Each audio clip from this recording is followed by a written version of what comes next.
Welcome to the Church of Thomas. These are readings from Awakenings in an Age of Angels. This chapter is called Tribe of Levi. Leah's mother was not the same as Rachel's mother. Leah's mother was from the Caucasus Mountain Range area.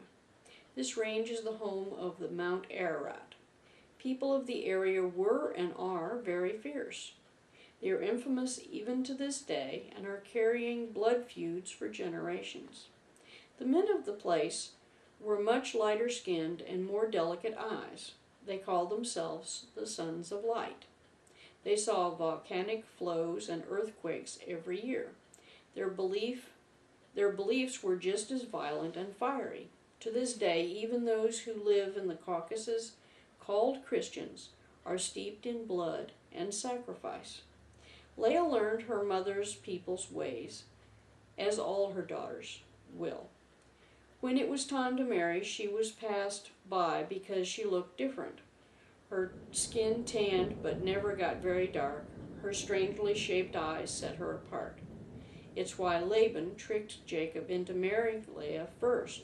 Leah never forgot an insult or a hard word. Just as her mother's people were taught to do, she held her grudges close to her heart.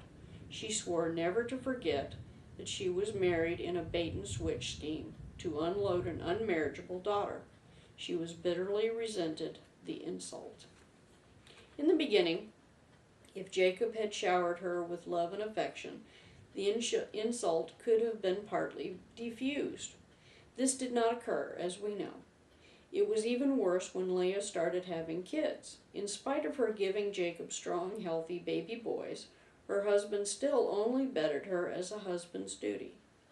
She still saw his desire was truly only for Rachel. He ignored her for most of the time. When her boys were born, her bitterness flowed with her mother's milk. She taught them arrogance and feud with every baby's murmur of a mother. The two sons that held the lessons best were Levi and Simeon. Leah fed their eagerness for the sour fruit. She told them that they were better by far than any of the other children of Jacob. She told them that their places were to rule. They learned the occasions to lie and the times to do violence. She taught them cold revenge and hot anger. They became mutilators of small animals. This was hidden at first, but their mother never curbed their expressive natures. Their father was oblivious to the problem. He was just starting the 7 years to pay Laban for his sheep and goats. This work took all his attentions, and he was exhausted. The mutilations escalated, of course. When Levi and Simeon were forced off the road one day, it took a nastier turn than normal.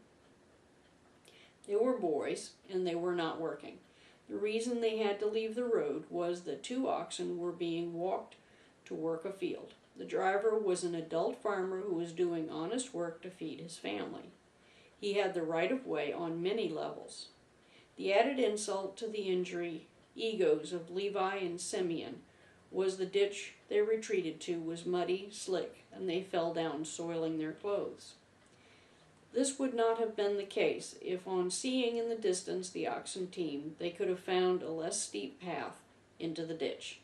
They refused to leave the road until out of arrogance until the oxen were right on top of them. The farmer was a little surprised to see the boys all muddy in the ditch. He smiled with a little chuckle of sympathy and promptly forgot the situation in the hard work day ahead of him. They swore to each other that they would get even. They took their time. Leah had taught them patience in the path to vengeance. They decided the plan should be twofold. The first part of the plan was to destroy the farmer who drove them from their road. The second part was to avenge their muddied garments. They blamed the animals that knocked them off the road. In their eyes, these animals were not blameless in the incident. They deserved punishment as well. Levi and Simeon got their revenge on both the farmer and the oxen. It was in 2 episodes that were never